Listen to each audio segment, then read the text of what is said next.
Hello my lovelies, and welcome back to the heart of my home, continuing with the spring well-being series. Now if you're feeling the heat this season, I've got the perfect cooling recipe for you, my spring mint chutney,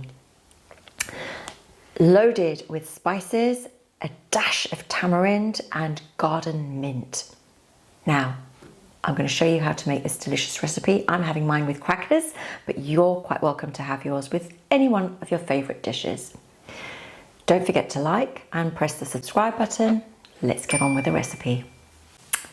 So my lovelies, what do we need for the ingredients for my spring mint chutney? Well, the main ingredient is actually the garden mint.